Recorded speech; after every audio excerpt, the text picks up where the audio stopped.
dia. Bom, a gente vai ler uma página do livro Vigiai e Orai, de Carlos Marcelli, mensagem de Egon José, e a página se intitula Bom Humor. Conserva em tudo o teu bom humor. Um simples sorriso remove muitos obstáculos. A alegria é uma força que se propaga. Sorri, e todos haverão de sorrir contigo. O sorriso espontâneo desarma os espíritos, flexibilizando o coração mais endurecido. O teu sorriso é a tua própria alma que se exterioriza. Junto de quem sorri, a tristeza não se demora. A alegria é tônico para a saúde do corpo e alimento para a alma. Não vivas de semblante fechado, como o sol iluminante. Estampa no rosto o teu sorriso de simpatia e todos os teus caminhos haverão de reverência.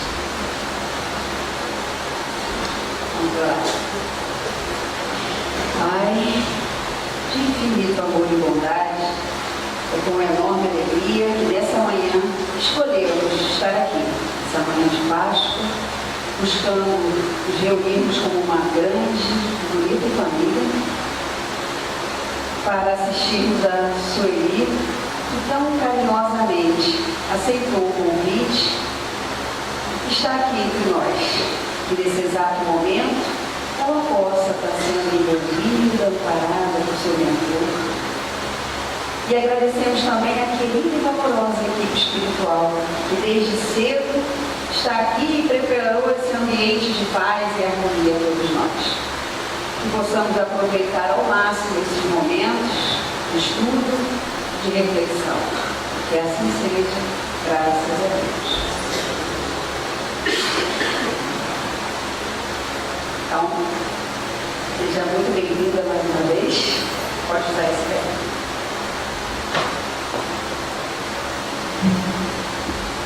Bom dia a todos. Bom dia. Vendo esse salão maravilhoso, essa plateia maravilhosa, eu me sinto assim, muito gratificada por estar aqui com vocês, conhecendo essa casa, conhecendo a todos, e isso é um enriquecimento muito grande para o meu coração. Agradeço a oportunidade que a casa está me oferecendo e ao Pai do Céu também por mais um ensejo de trabalho. O tema que nos foi pedido, sugerido, tem o título de Os Poderes da Mente, que é também o tema de um dos meus livros, Os Poderes da Mente. Quando escrevi esse livro e coloquei esse título, exatamente porque desejava deixar bem claro que nós temos poderes, muitos poderes. Os nossos poderes como espíritos imortais. Esses poderes nós não conhecemos. Nós temos uma leve noção do quanto nós temos de poder, quanto nós temos de potencialidades. Quando eu falo poder, estou falando em potenciais, potencialidades que cada um de nós tem. Todos os seres humanos são dotados do mesmo nível de poder. Ninguém veio com uma potencialidade maior, com uma oportunidade maior. O Espírito, ao ser criado pelo Pai, ao ser criado por Deus, é claro que ele vai ser dotado desses atributos. Os poderes, as potencialidades são atributos. E o principal deles nós sabemos, a inteligência, a mente. Portanto, são esses aspectos que nós vamos mencionar nessa manhã, porque é importante conhecer isso, é importante nós termos essa noção. Mas para quê? Para que serve isso? Para que nós possamos usar melhor os nossos potenciais. Quando nós temos uma consciência disso, uma noção, nós temos um foco diferente na nossa vida. Se nós já escolhemos o nosso caminho, nós vamos ter a oportunidade de, exercendo esses atributos com os quais Deus nos dotou, nós vamos observar melhor a caminhada, a jornada. E aí a doutrina espírita desvenda isso para nós. É muito importante nós sabermos que esses aspectos todos, esses atributos, tudo isso vem do conhecimento que a doutrina espírita nos proporciona. Os poderes, as potencialidades ou atributos estão todos eles em O Livro dos Espíritos.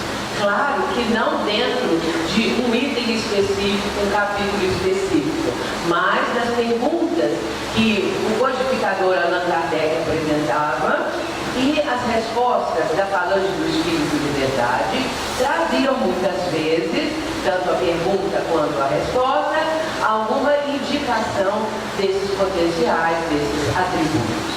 Basta fazermos essa pesquisa. Procurando, nós vamos encontrar, conforme assim eu fiz, para que nós tivéssemos o elenco das nossas potencialidades. Então é com isso agora que nós vamos começar o nosso encontro desta manhã. Vamos ver agora aqui, em sequência, a questão propriamente dita sobre a mente. É a importância maior que nós precisamos conhecer na nossa condição de espíritos imortais, a mente. Portanto, inicialmente o enfoque é exatamente este, a nossa mente. Vejamos o seguinte, pode ir clicando aí que o texto vai vir. Segundo Platão, a mente é inteiramente não material. Ele usou a palavra física. Então, traduzida no caso como ele empregava, a maioria das vezes como alma. Então, nós já começamos a ter uma ideia que naquela época, e aí nós temos na introdução do Evangelho segundo o Espiritismo, nós temos também na introdução do Livro dos Espíritos, menções às vezes acerca de Sócrates, especialmente então no caso Sócrates e Platão, nos demonstrando o quanto a ideia deles já era avançada. E aqui no caso nós enfocamos Platão porque ele está dando um enfoque a respeito da mente. E quando ele deu essa denominação, aqui nós podemos dizer a psique, de alguma forma a pessoa pode dizer, mas ele está trazendo para este mesmo contexto e este mesmo conteúdo. Na sequência, vejamos agora a respeito do cérebro. Podemos colocar o texto todo, por favor. Então, o cérebro, aqui no livro O Mundo Maior, que é um dos livros mais espetaculares de André Luiz, psicografado pelo nosso saudoso e querido Chico Xavier. Então, No Mundo Maior é um livro importantíssimo e é preciso ser conhecido, ser lido e estudado. Ele vai falar acerca do cérebro e ele diz que é o órgão sagrado de manifestação da mente em trânsito da animalidade primitiva para a espiritualidade humana. É bom entender que o cérebro não é a mente. A mente é do espírito. A mente atua quando o espírito está encarnado ou reencarnado. A mente do espírito atua aonde? Para que ele possa viver aqui a vida terrena. Claro que vai usar o cérebro físico, todos os implementos do cérebro, para que então o espírito tenha condições de fazer a sua jornada terrena. Portanto, o cérebro, olha como está dizendo aqui, é o órgão sagrado de manifestação da mente. É aonde a mente do espírito vai encontrar condições para a sua atuação no processo reencarnatório. O espírito precisa ter no campo físico um local de atuação da inteligência, da sua mente, o espírito. E ele vai encontrar isso aonde? No cérebro. O cérebro não é inteligente, o cérebro não é a mente, como nós vamos ver no transcurso do nosso tema de hoje. Mas ele é esse órgão aonde a mente se manifesta, aonde o espírito encontra o campo necessário para a sua manifestação. Agora, em trânsito da animalidade primitiva para a espiritualidade humana. E não foi assim que tudo começou. Todos nós, toda a humanidade, sem deixar um de lado, todos, a humanidade de todos os tempos, de encarnação encarnados que estão aqui agora, quase 8 bilhões de pessoas, 7 bilhões e tanto, quase 8 bilhões de pessoas, e mais os desencarnados, todos fomos criados da mesma maneira. E começando na animalidade primitiva. Aquele ser primitivo, aquele homem das cavernas, a mulher das cavernas. A gente fala do homem, tem que lembrar que a mulher também já foi da caverna. Então a mulher também das cavernas, a criança das cavernas, tudo naquela época, todos iguais. Agora, há um impulso para melhor. O que fez o homem primitivo? Saiu da caverna. Porque senão nós estaríamos lá até hoje. Ele saiu da caverna. E olhando a natureza e com medo das forças da natureza, ele vai começar a criar. Ele vai começar usando o seu raciocínio e vai começar a criar o quê? Primeiramente, um lugar, um habitat, uma palhoça, uma cabana, uma qualquer coisa, para que ele pudesse, então, ali se abrigar. E ali ele começa. E assim milênios se transformam. Mas era a animalidade primitiva. E nós estamos encaminhando para o quê? Para a espiritualidade humana. Ou seja, cada vez mais o ser humano vai ficando consciente da sua condição espiritual. O ser humano é espírito, todos nós, momentaneamente vestindo um corpo físico. O corpo físico é nada mais nada menos que uma veste. Para as mulheres é um vestido, é uma roupa, qualquer coisa. Para o homem é um terno, é uma bermuda, é qualquer coisa. Esse é o corpo físico. Agora, quando o corpo físico se deteriora, o que acontece? A veste física está deteriorada. Seja por doença, seja por idade, seja por que for. Então o espírito abandona a veste, porque ela é emprestada, ela não serve mais. Então todos estamos encaminhando para a espiritualização, até chegarmos à perfeição relativa, que é o nosso trajeto, a nossa evolução. E André Luiz diz: o cérebro é o centro das ondulações da mente. O espírito pensa, vibra e o cérebro capta, porque ele tem os implementos necessários para isso. Portanto, em um mundo maior, ali no capítulo 3, 4, 5, nós vamos encontrar essas explicações detalhadamente. É claro que nós não temos condições de trazer aqui para um tempo tão pequeno detalhes. Então vamos falando os pontos principais. Na sequência, por favor, vejamos agora, na sequência, os atributos do Espírito. Nós vamos, pode colocar todos de uma vez. A mente, a inteligência, o pensamento, a consciência, a razão, o senso moral e de justiça, o livre-arbítrio, a vontade, a memória. Para por essa. Muito bem, então vamos ver. São atributos nossos. Nós temos tudo isso. Mas quando é que nós fizemos essa lista? Quando é que nós pensamos que temos tudo isso? Quando começamos a estudar, quando voltamos a nossa atenção para este capítulo. A mente vem em primeiro lugar, mas a inteligência está junto. Porque somos os seres inteligentes da criação. Que são os espíritos? Está lá em o livro dos espíritos. São os seres inteligentes da criação. Aí nós vamos encontrar a questão 76, questão 115, uma falando que todos os espíritos são criados simples e ignorantes, e também que os espíritos são seres inteligentes da criação. Muito bem, então, o espírito é a inteligência. E essa inteligência, ela é consubstanciada na mente. Nós podemos dizer, então, que somos seres inteligentes, os seres inteligentes da criação, porque os animais, mesmo os mais adiantados, mesmo o cão mais inteligente, ele não tem o pensamento contínuo, ele tem pensamento fragmentário. Está lá no livro Evolução em Dois Mundos. André Luiz nos ensina isso. Então o cão demonstra uma inteligência, e às vezes o cavalo e outros animais mais nobres, não é? Demonstram uma inteligência maior, mas não o raciocínio continuado. E outra coisa, os animais, mesmo esses mais inteligentes, o cão, por exemplo, não tem conhecimento de si mesmo. O cão não diz assim, eu sou um cão. Ele não pensa isso. Ele me deram o nome e diz assim, eu me chamo assim, assim, assim. Lá em casa, por exemplo, tem um cachorro. O nosso cachorro chama Sherlock.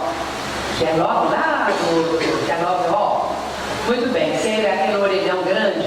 E minha filha, quando olhou para ele, falou, lembrou do boné do Sherlock Holmes, que era um boné com orelhão comprido. Botamos o nome do cachorro de Sherlock Holmes. Sherlock, ele é muito inteligente. Mas ele não sabe assim, eu sou Sherlock.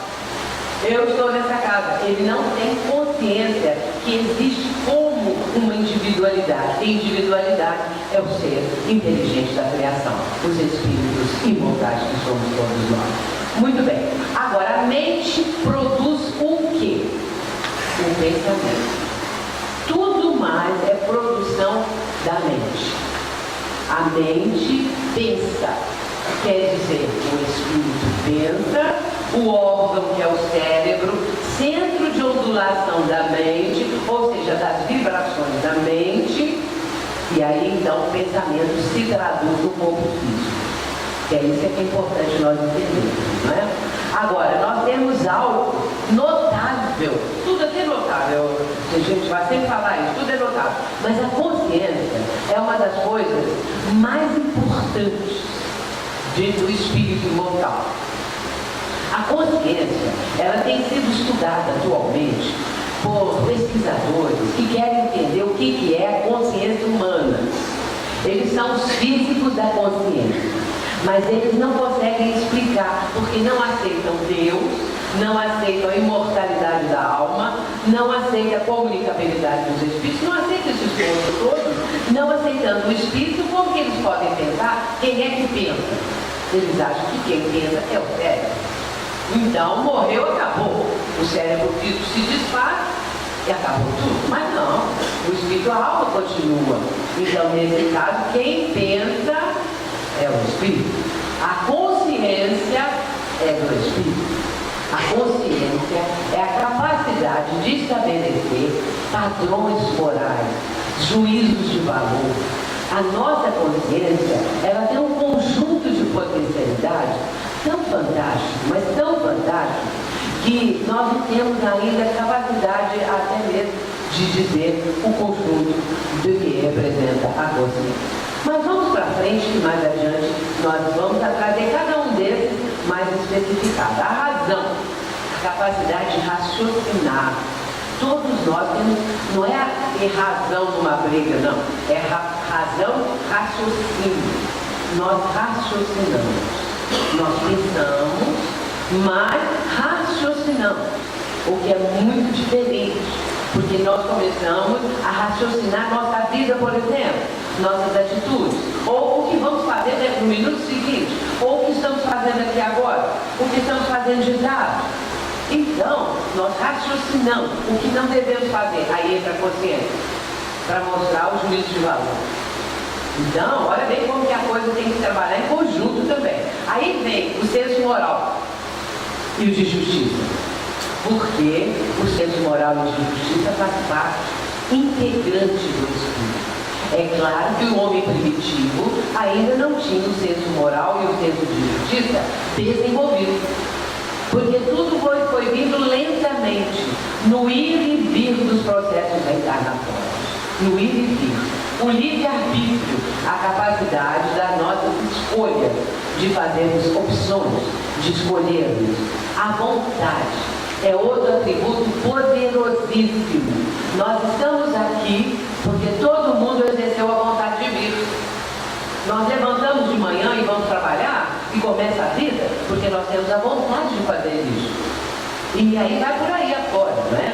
Agora, é claro que tem pessoas, quando perdem a vontade, pode ser um processo patológico, alguma coisa desse tipo. A memória é uma das coisas mais fabulosas. Se nós não tivéssemos a memória, de manhã nós não sabíamos quem éramos, nosso nome e nome de ninguém. Começava tudo de novo. Agora, a memória, para a doutrina espírita, ela é muito mais maior, mais profunda, mais ampla do que a memória quando não existe conhecimento do processo reencarnatório, das outras vivências, porque a memória é das vivências anteriores, atuais, é do minuto passado, do minuto que amanheceu o dia hoje, do ontem, da vida toda. Isso é a memória, meus irmãos. Nós às vezes não damos valor a essas coisas, não. Eu também não dava, não. Quando eu comecei a estudar isso e comecei a escrever o livro, eu falei, gente, mas é uma coisa notável, é uma coisa fantástica. E aí descobri. Na sequência, vejamos agora, pode passar ao outro. Agora vamos ver que não constou aqui dos atributos o sentimento. Porque ali nós estamos falando da parte mais do intelecto. Na questão do sentimento, nós encontramos em o Evangelho segundo o Espiritismo uma seguinte explicação. Em sua origem, o homem só tem instintos, é verdade. Quanto mais avançado e corrompido, só tem sensações. Quando instruído e depurado, tem sentimentos. Olha que coisa interessante como é a caminhada, como as coisas vão progredindo, vão se desenvolvendo. Então, no início, aquele ser primitivo, ele tinha instintos. Ele vivia sob o domínio dos instintos de sobrevivência, de conseguir vencer as dificuldades da vida naquela época. Então, ele não tinha esse pensamento, esse raciocínio lógico, como nós vamos ver agora mesmo. Então, ele tinha que fazer aquilo porque era para sobreviver, para evitar os animais ferozes, predadores, para vencer um pouco que fosse as forças da natureza, a tempestade, o trovão, o raio, aquelas coisas todas, que para ele era algo assim assustador. Então, era a época dos instintos. Agora, quando ele está mais avançado, vai crescendo, vai desenvolvendo intelectualmente primeiro, e corrompido, lá vem a corrupção. Começa bem lá, né? Aí só tem sensações. Está no domínio das sensações. E depois vai ficando um pouco mais instruído, vai se depurando um pouco mais. Aí ele tem o quê? Sentimentos. Olha que coisa mais interessante. Embora que o homem bem atrasado ainda, bem primitivo, ele vai desenvolver tudo isso, às vezes é um conjunto que vai junto. Não é assim, primeiro isso, primeiro aquilo outro, em fases muito distintas, é mesclado, não é? Porque o instinto de alucinação, de ficar junto, esse é um instinto que depois desperta o sentido de proteção àquele núcleo, os filhos, né? Aquelas crianças e tal, começa o instinto de proteção. Daí a pouco já vem o sentimento de cuidar, alguma coisa assim. E aí isso vai aos poucos crescendo e encaminhando. E o ponto delicado do sentimento é o quê? O amor. É o ponto mais avançado, mais delicado, mais evoluído, quando o amor na sua expressão mais sublimada acontece. Porque primeiro vem aquele instinto de proteção da cria, da família, depois vai indo, depois vem a paixão, que é a paixão do raciocina, na maioria dos casos, e a paixão não é o amor realmente, e depois começa a surgir um amor para com os familiares, que vai crescendo, e aí vem Jesus para nos ensinar a amar, e a nos ensinar o que é o amor. Então, esse trecho aqui é do Espírito Lázaro. Aí ele chamou,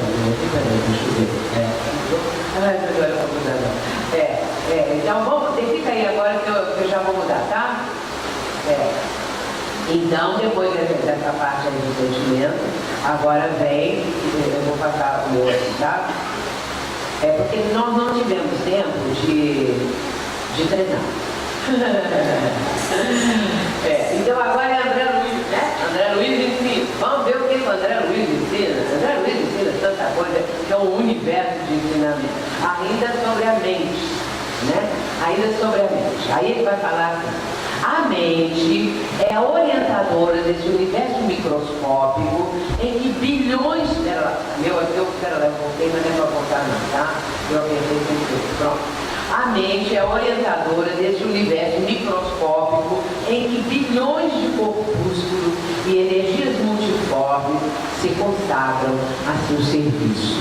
Ele está falando desse conjunto todo que é o organismo humano. Ele está falando também das células, que são quase trilhões de células que nós temos, não é?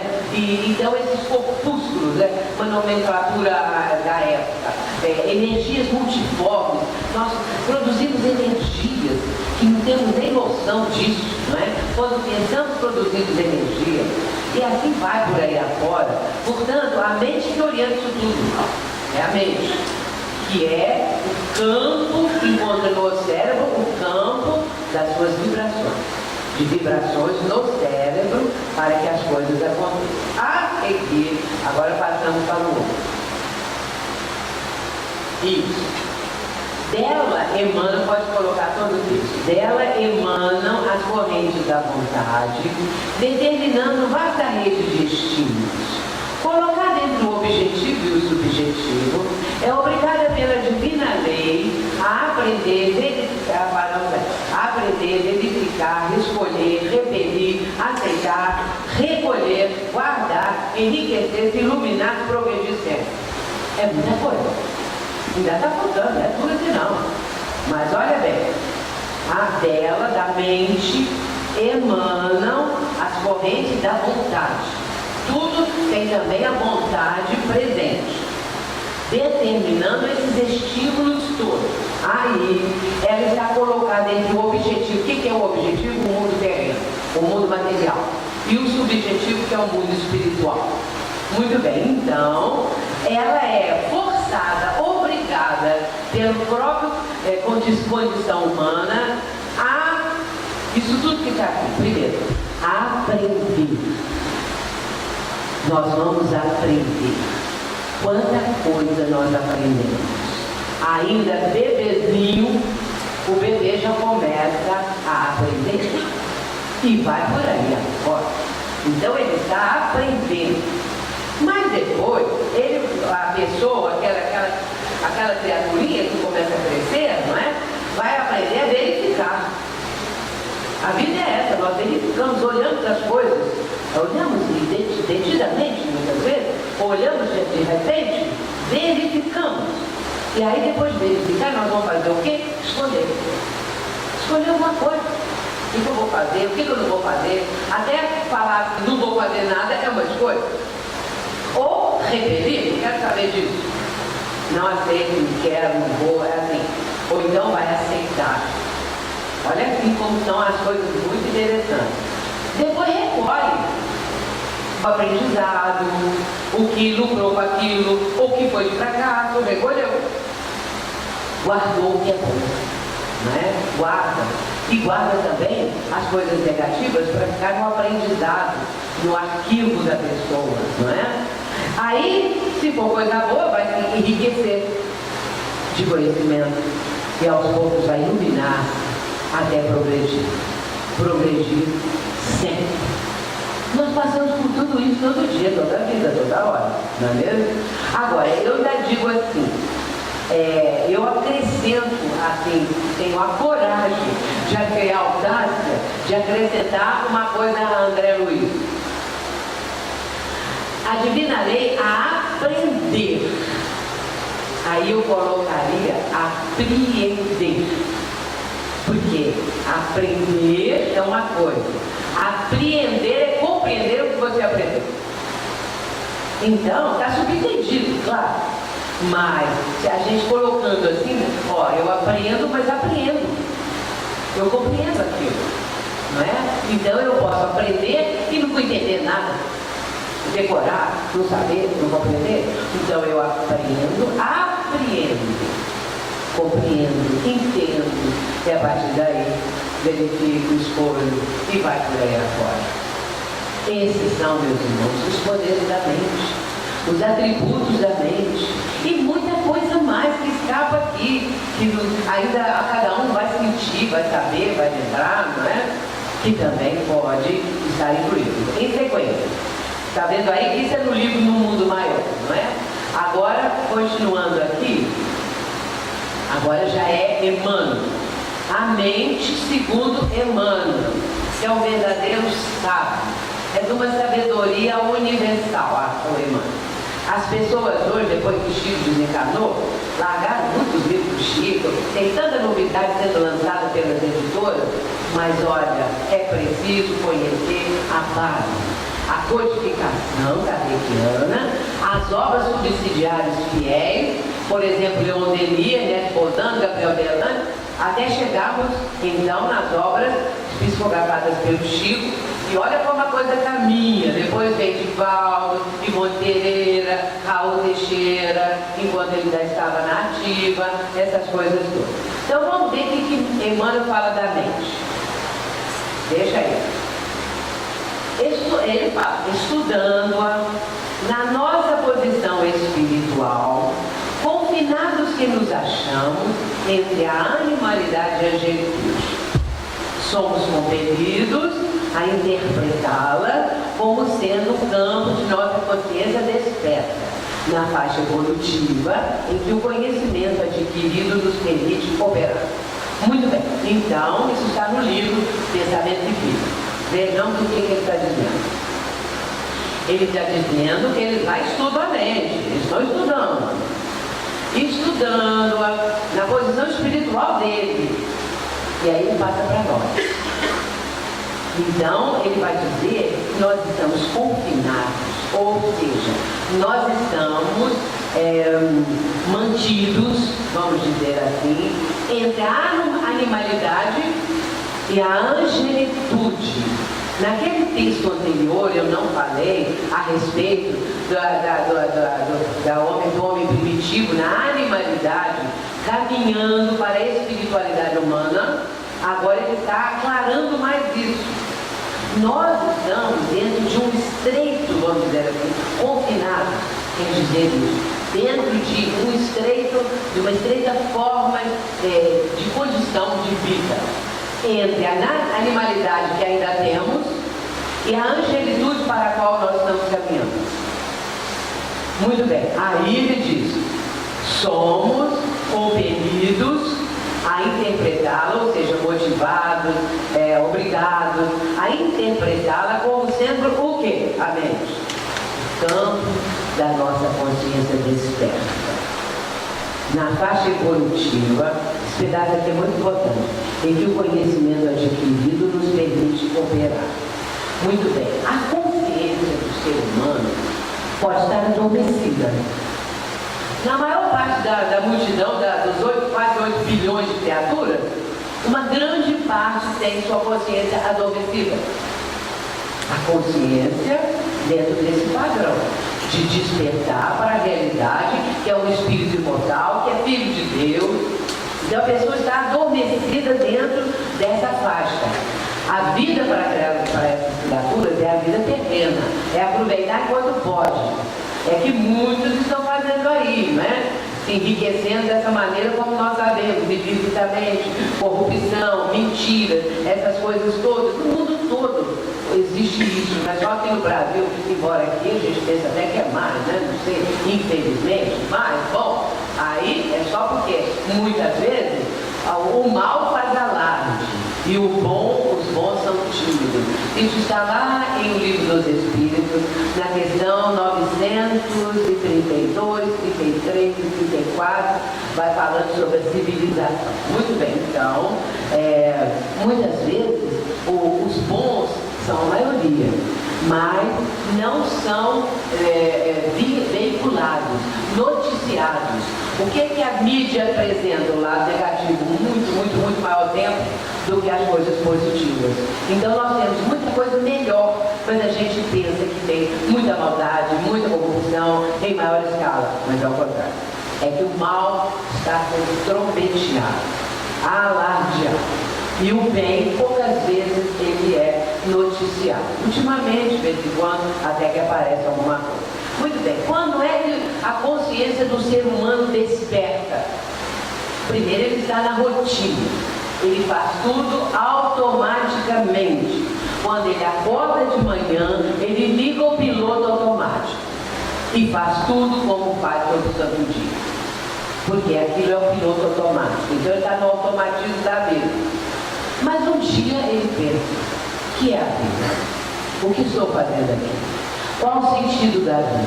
Porque eu faço por isso ou por aquilo? Quando ele começa a pensar, ele está despertando. A consciência dele está despertando. O que eu tenho que fazer? Tem alguma coisa para eu fazer nessa vida? Eu tenho alguma coisa para fazer? Esse sentido da vida qual é? Começou a despertar. E aí, a doutrina espírita, por excelência, desperta a criatura, porque é a única que mostra isso tudo que nós estamos falando agora. Embora que na psicologia,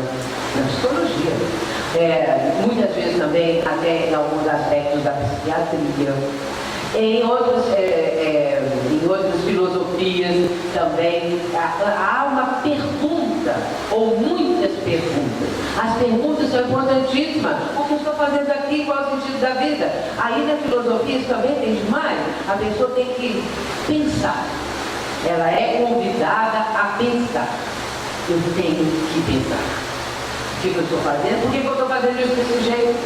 Por que eu falei isso? Por que eu não falei aquilo? E assim vai por diante. Agora, acontece que vem a parte final.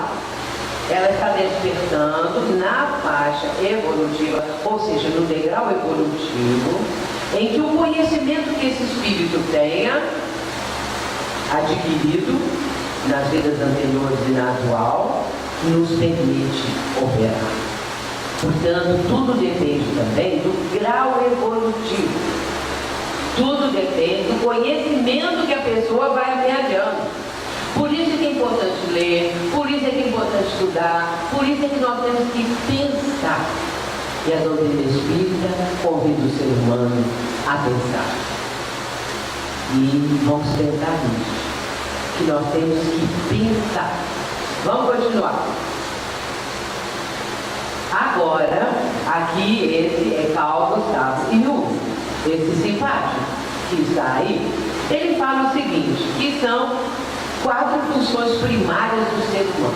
Isso é só para nós termos uma noção de uma inteligência como a dele, uma criatura, um exponencial, fala sobre as 4 funções primárias do ser humano: o pensamento, o sentimento, a intuição e a sensação.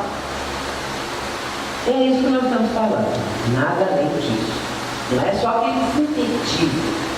Então eu trago esse tipo de confirmação para nós termos uma noção de como o Espiritismo avança, como o Espiritismo aclara e como está perfeitamente na sintonia com as grandes inteligências, as grandes almas da humanidade, que aqui vivenciaram e nos deixaram exemplo. Então é o pensamento, o sentimento, a intuição. A intuição, vamos dizer, é uma coisa nova que ele colocou, que nós não mencionamos. Mas isso é do espírito, mesmo estando encarnado. Muitas vezes você intui alguma coisa. Você tem uma intuição. Você sabe que aquilo é assim. Ninguém ensinou, você sabe. É uma intuição, não é? E a sensação, que são todas as condições de sensações que nós vivenciamos. Então, isso aí nos mostrando esse poder mental, poder do pensamento, conforme Carl Gustavo Jung. Na sequência, vejamos agora o nosso próprio Allan Kardec. A dizer o seguinte, na revista Espírita: o pensamento, agora já estamos enfocando mais no pensamento. O pensamento é o atributo característico do ser espiritual. É ele que distingue o espírito da matéria. Sem o pensamento, o espírito não seria espírito. É claro. O pensamento, agora a atuação do pensamento. O pensamento age sobre os fluidos ambientes como o som sobre o ar. Esses fluidos nos trazem o pensamento, como o ar nos traz o som. Isso eu tirei da Revista Espírita do ano de 1864. Olha que ideia avançada. Pensamento é o atributo característico do espírito, do ser espiritual. E ele distingue o espírito da matéria, claro. Porque sem o pensamento, o espírito era nada, nem existia. Por isso que os espíritos são os seres inteligentes da criação. Está lá no livro dos espíritos. Agora, como funciona o pensamento? O pensamento é uma energia, é uma força. Muito bem, então, o pensamento, a pessoa pensando, e nós pensamos continuamente. Vamos pensar nisso. É interessante pensar o pensamento, não é? É com o pensamento que nós estamos pensando o pensamento. Muito bem, então, esse pensamento em ação age sobre os fluidos ambientes, como o som sobre o ar. Esses fluidos nos trazem o pensamento, como o ar nos traz o som. Nós temos muitos exemplos disso. Na atividade espírita, na casa espírita, no trabalho de paz, no trabalho de curas e tratamento espiritual, é o pensamento agindo sobre os fluidos. Então, se nós queremos aplicar um passe que vai beneficiar a criatura, nós emitimos pensamentos de amor, de solidariedade, de querer melhorar aquela pessoa que está sofrendo. Então, esse nosso pensamento atua nos fluidos e beneficia ao ser humano necessitado. E aí, meus irmãos, nós vamos ver que em todas as situações é assim.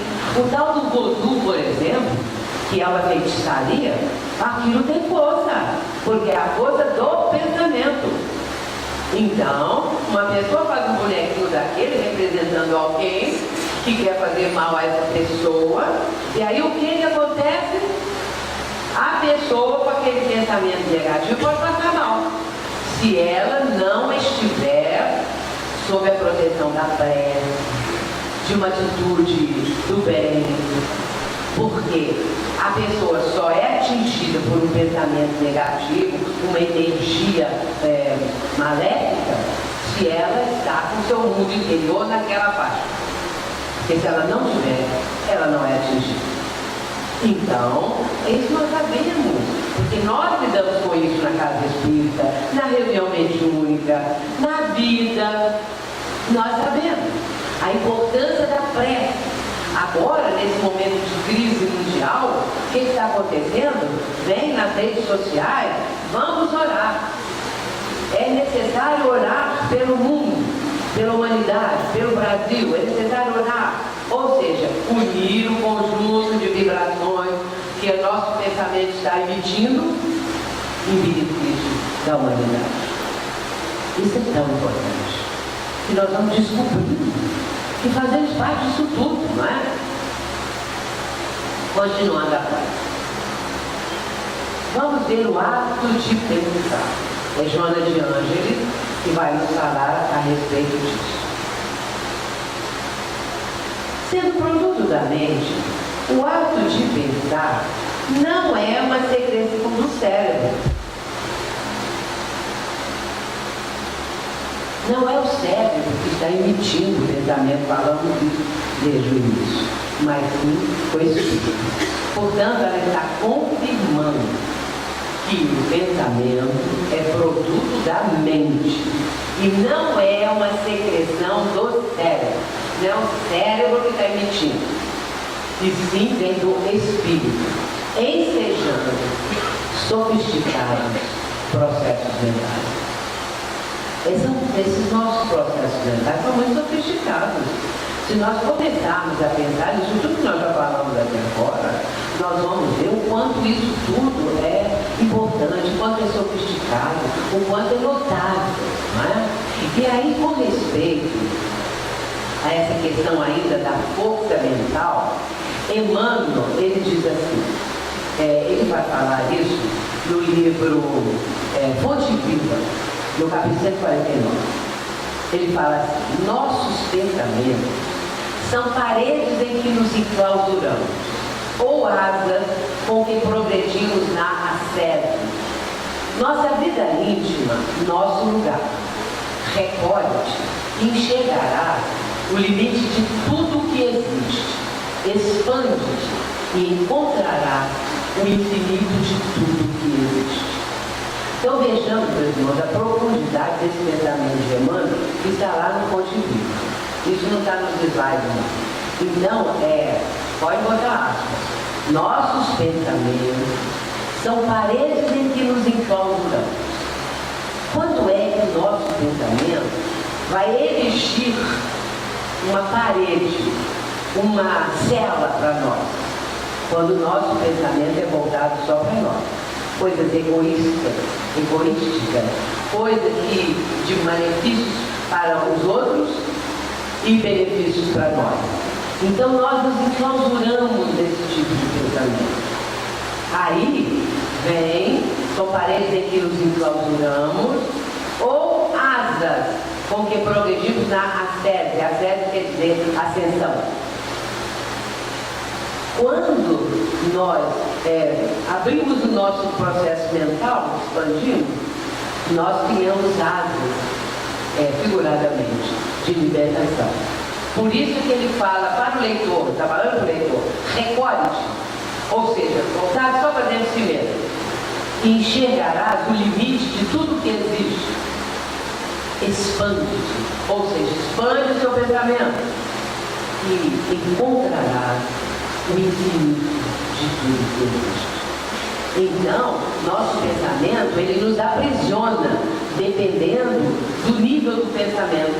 Nos aprisiona no mal, por exemplo. Nos aprisiona numa situação de tristeza, de revolta, de depressão. Essas coisas, a pessoa fica ali, encarcerada naquilo. Agora, expande, você vai encontrar o infinito. Essa expansão do pensamento é o que a doutrina está propondo. Essa expansão do pensamento é o que a física quântica proporciona e ensina. Porque quando na década de 50, alguns físicos começaram determinados tipos de pesquisa que deixaram a física clássica, vamos dizer assim, para o lado, né? Para pensar de uma outra maneira. Porque a física clássica, ela esteve presente durante quase 3 séculos, e orientando tudo, normatizando tudo. Só que tem que esses físicos, de repente, queriam mais. E aí saíram daquele processo da física clássica e começaram a entrar na impermanência, por exemplo. Aí Heisenberg, tem vários desses Werner Heisenberg, foi um dos pioneiros, né? Que ele vai falar do princípio da incerteza, porque nada é certo. Pode estar aqui, pode estar ali, não é? E aí vai mostrar que nós estamos, isso aqui é importantíssimo, todos nós estamos inseridos numa teia cósmica. Todos nós, todos os seres do universo estão inseridos nessa teia universal.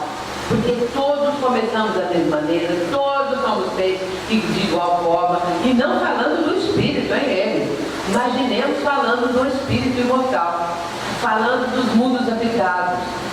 Então a doutrina espírita expande o pensamento. Ela está na vanguarda do tempo, podem saber disso.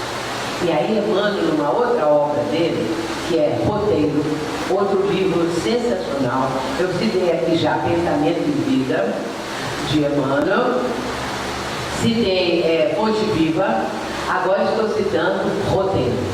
No livro Roteiro, há um capítulo em que Emmanuel fala assim, que nós, o ser humano, o homem, quer dizer, o ser humano de maneira geral, está envolto em vasto oceano de quê? De pensamentos. O ser humano está como que mergulhado em vasto oceano de pensamentos. Aí ele acrescenta uma coisa fabulosa. De modo imperceptível, ingerimos pensamentos. Vamos imaginar 7 bilhões e tanto de pessoas pensando. Sem falar de algumas pessoas que têm uma patologia mental, o pensamento está bloqueado. Na atual encarnação, é uma patologia. Porém, é um espírito imortal. E vai depois ter a facilidade de pensar. Então, esse conjunto de pensamentos de 7 bilhões de encarnados, mais outro tanto de desencarnados, todo mundo pensando. Isso forma o quê? Um vasto oceano de pensamento. Então, ele diz, de modo imperceptível, ingerimos pensamentos. Porque nós vamos captando, ele usa essa expressão para nós termos uma noção do que é tão importante isso. Porque muitas vezes você pensa que um pensamento que você teve, de repente, é só seu. Mas não é não. Outras pessoas na mesma faixa evolutiva que você teve o mesmo pensamento. Ou semelhante, ou muito idêntico, ou muito igual. Então, nós podemos estar sincronizados ou sintonizados com uma faixa grande de pessoas que pensam como pensamos. Nós somos a soma de muitos que pensam como pensamos. Então, é uma coisa fabulosa. Quando nós começamos a pensar desse jeito, nós vemos o quanto isso é fantástico. E a doutrina espírita propõe a expansão do pensamento, tal como a física quântica. E essa teia cósmica que a física quântica fala, ela já é falada por sábios da antiguidade, com outro tipo de enfoque, não é? Então, eles vão mostrando no final das contas que uma coisa depende da outra, está atrelada à outra. Há um poeta inglês, Francis Thompson, que ele diz o seguinte: por um poder imortal, todas as coisas, perto ou distante, ocultamente, estão ligadas entre si. E tão ligadas estão que não se pode tocar uma flor sem incomodar as estrelas. É um poeta, é um pensamento poético. E olha que beleza. Por um poder imortal, todas as coisas, perto ou distante, ocultamente, estão ligadas entre si. Estão ligadas estão, que não se pode tocar uma coisa aqui sem incomodar lá as estrelas. Por isso que o doutor Bezerra de Menezes, através de Divaldo Franco, diz o seguinte: quando o homem cai, toda a humanidade também cai. Quando ele se levanta, toda a humanidade se levanta. Por quê? Porque vibratoriamente toda a humanidade é atingida. Quando essas atrocidades, homem-bomba, aqueles islâmicos lá, né? A facção islâmica, aqui no nosso Brasil, esses torturadores, esses aquilo, corrompidos, essa coisa toda, quando eles fazem o que fazem, todos nós somos atingidos, vibratoriamente. Porém, graças a Deus, nós temos uma espécie de escudo vibratório que é a nossa alma. Porque se nós fôssemos atingidos disso duramente, estava todo mundo já morrendo, ou já morto, coisa impossível. Mas como nós temos a aura, como nós temos as nossas defesas, como nós já temos algumas aquisições do passado, nós não somos atingidos assim duramente, materialmente, fisicamente ou intelectualmente. Nós somos atingidos às vezes emocionalmente. Ou seja, quando nós vemos, eu por exemplo, se eu estou vendo lá o noticiário e aparece uma atrocidade, como aconteceu lá em Bruxelas, como aconteceu em Paris, como aconteceu por aí afora, agora no Iraque também, de repente, eu fico emocionalmente envolvida com aquilo, das lágrimas correndo. De tanto sentimento que eu tenho em relação ao sofrimento daquelas pessoas. Porque eu não quero deixar que o meu sentimento fique automatizado, que agora eu nem ligo mais. Pode falar que eu me bomba, fez isso, matou aquilo, não é? Mas aí nós temos que manter essa condição, não é? De vibrar, de querer também o melhor para as pessoas, de sentir, de uma certa forma, o quanto eles estão sofrendo. Aí lembro das mães, lembro das crianças. Quem é que não lembra? Não é? Então, quando a gente ouve falar que já na Síria, não sei quantos milhões de pessoas, de crianças, uns já morreram, tantos milhões já morreram, outros estão lá órfãos, estão lá julgados para lá e para cá. Quem não se comove com isso? Quem não se compadece, não é? Então essa é a nossa forma de ser atingido por quando cai um grupo de pessoas, um espírito, um homem, uma mulher, o que quer que seja, não é? Muito bem. Então agora vamos passar para a sequência da Joana. Agora vamos ver quais são os processos mentais que ela vai falar. Já fiz esse momento aqui dessas reflexões. Então ela está dizendo, vai falar, não é sofisticado, processos mentais, essa coisa toda e tal. Então vamos ver, a razão, vamos colocar tudo.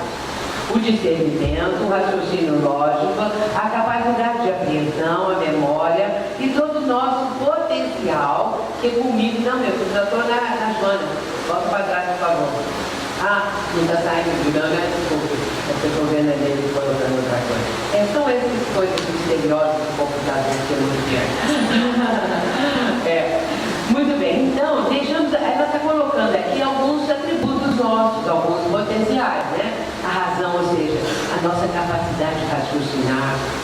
E aí vem o discernimento próprio da consciência, para discernir o que é certo e o que é errado, para fazer um balanço das coisas, para uma averiguação, não é? Agora, tudo isso é feito em frações de segundos. Tudo que esses processos todos, eles acontecem numa velocidade incrível, não é? Então vem a razão com o discernimento, discernir, e aí entra a razão. Para ver o que é, entra a consciência, tudo é da consciência, né? O raciocínio lógico, porque o nosso raciocínio tem uma lógica, ele não está confuso, baralhado, só se a pessoa estiver com um problema mental, não é? Um problema qualquer, uma patologia. Então, mas se ela não está, o que acontece? O raciocínio é lógico. Então ela tem a capacidade de discernir as coisas. A capacidade de apreensão, eu não falei na tal da apreensão? Agora a Joana está falando, vai ver que eu copiei dela. Então pode ser que sim, e é verdade. Então a capacidade de apreensão das coisas e a memória. E todo o nosso potencial que culmina onde? Na consciência. Isso tudo aqui faz parte da consciência. Faz parte da consciência, porque é algo muito avançado. É algo que só mesmo a doutrina espírita vai nos mostrar o que é a consciência. Mesmo assim, com o nosso atual estágio evolutivo, nós não temos uma noção muito perfeita, muito avançada, muito mais ampla do que seja consciência. Nós sabemos também mais ou menos, não é? Vamos passar para outro slide agora.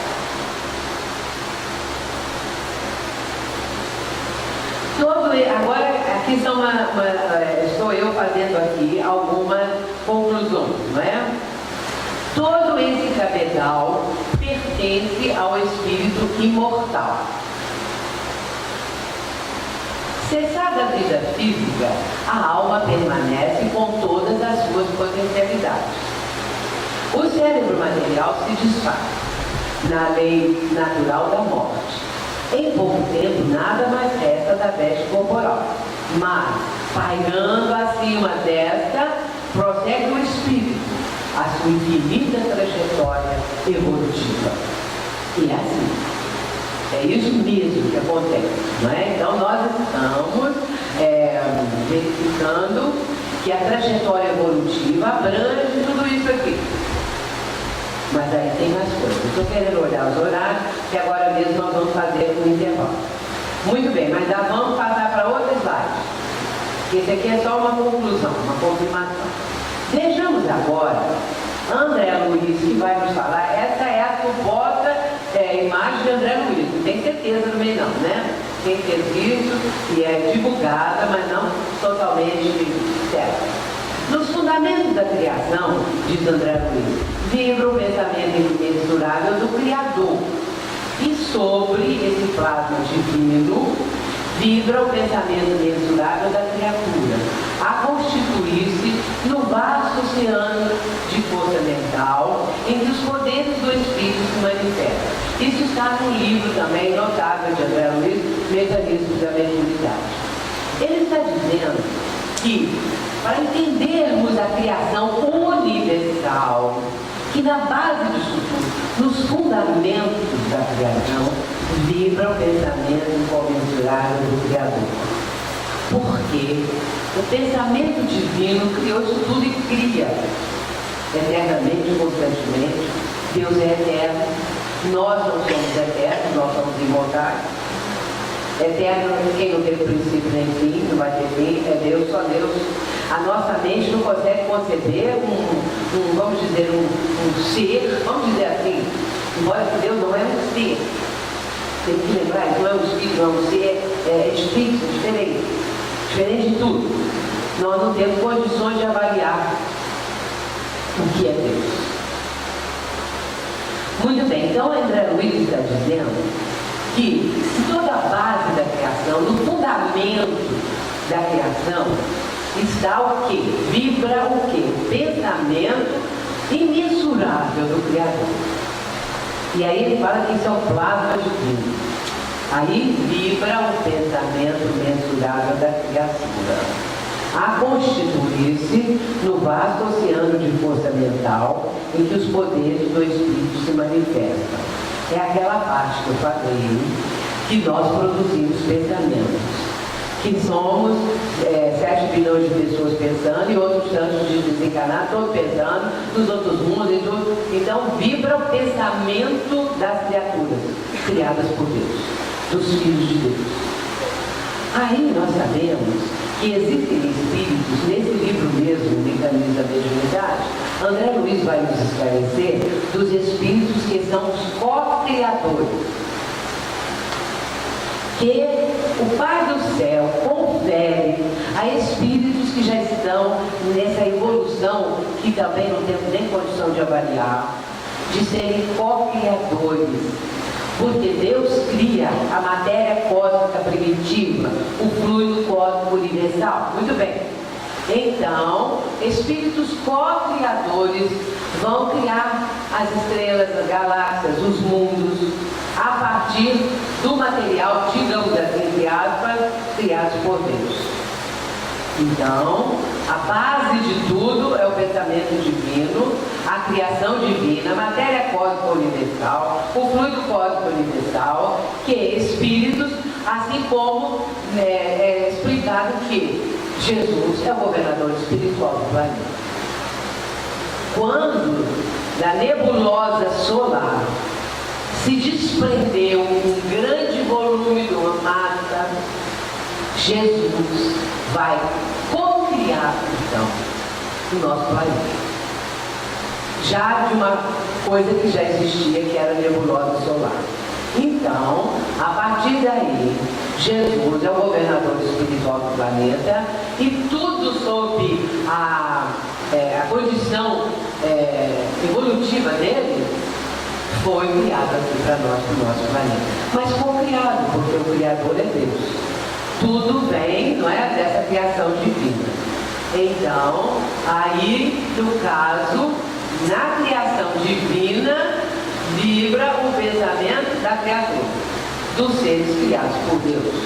Que esse é um trabalho a fazer, não é? E eu fico a pensar que um dia, quem sabe, nós vamos também criar galáxias, estrelas, essas coisas, um dia a gente chega lá, uai. A coisa não é tão parada assim, não é? Pode levar aí milênios, sabe lá quando? E depois milênios é no tempo terreno. No tempo cósmico nós não sabemos. Depende de cada um de nós. Um dia nós também vamos ser co-criadores de qualquer coisa. Então é assim, não é? Assim como o ser humano vai fundir lá o aço para depois dar origem a muita coisa, ele co-criando aquilo que o aço forneceu, o ferro, o aço, o cobre, ou sei lá o quê, mas isso tudo é de Deus. É tão bonito quando nós começamos a analisar a vida, né? É uma coisa assim que abre para nós um panorama que antes nós não tínhamos ideia. Antes nós não tínhamos a menor condição de pensar o que era isso. Agora nós já estamos pensando. Agora nós já temos uma noção mais precisa de caminho. A placa sensível, que é o influxo da luz, guarda para sempre as imagens recolhidas pelo Espírito no curso de seus inumeráveis aprendizados dentro da vida. Ainda entra, Luiz, dentro deste livro No Mundo Maior. Esse, como eu disse, esse livro é extraordinariamente importante. Então, ele está comparando a memória como uma placa que vai gravando tudo, não é? Mas sobre o fluxo da luz, que guarda para sempre as imagens recolhidas pelo Espírito, no curso da existência total dele.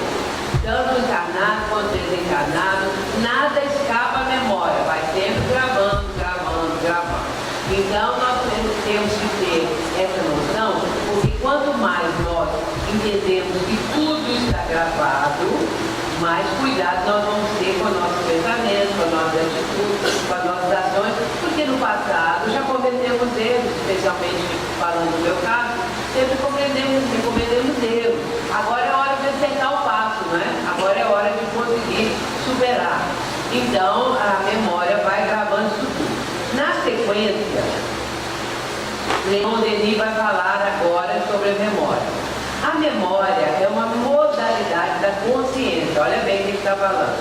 2 fatores constituem a permanência e mantêm a personalidade do eu.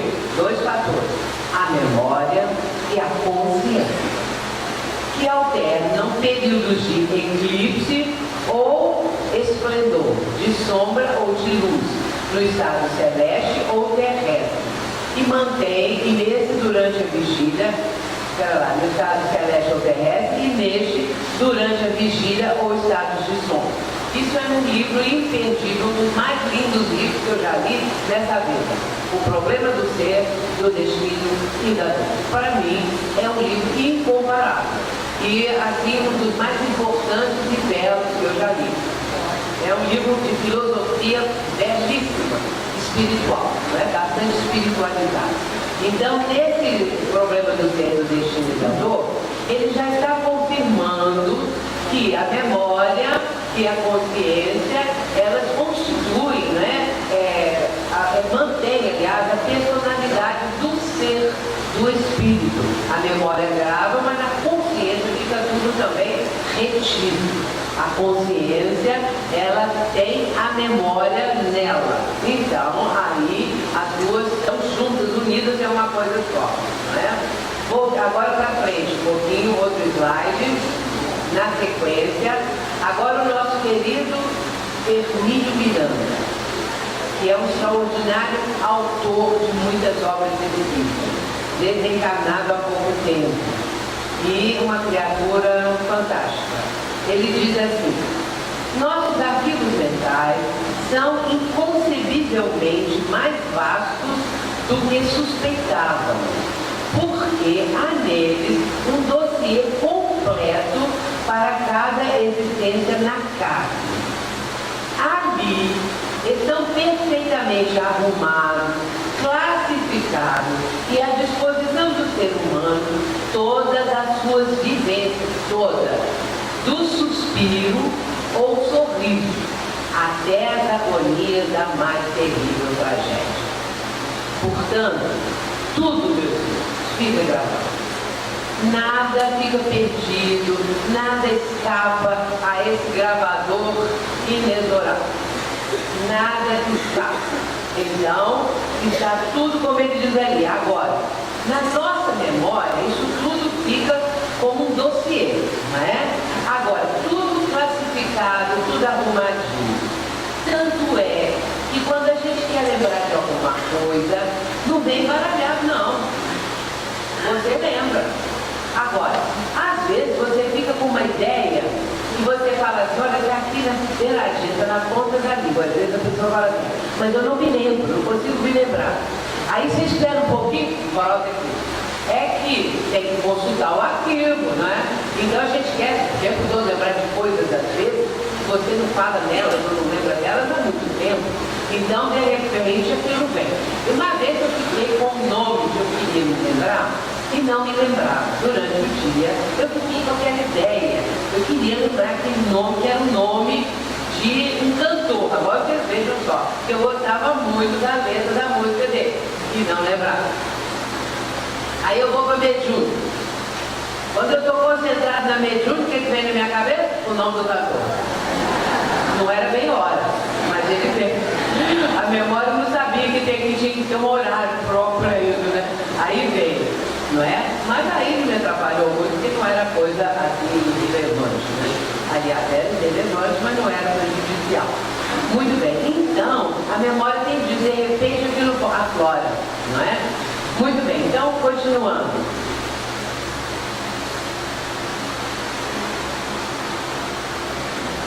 Ainda Emílio falando, né? Essas lembranças ficam preservadas, como que em camadas estratificadas. Isso também é muito interessante. Tudo está classificado, tudo está arrumado, mas tudo está em camadas. Agora vem, ordenadas na sequência certa. Não há mistura das coisas que fica tudo embaralhado, não é?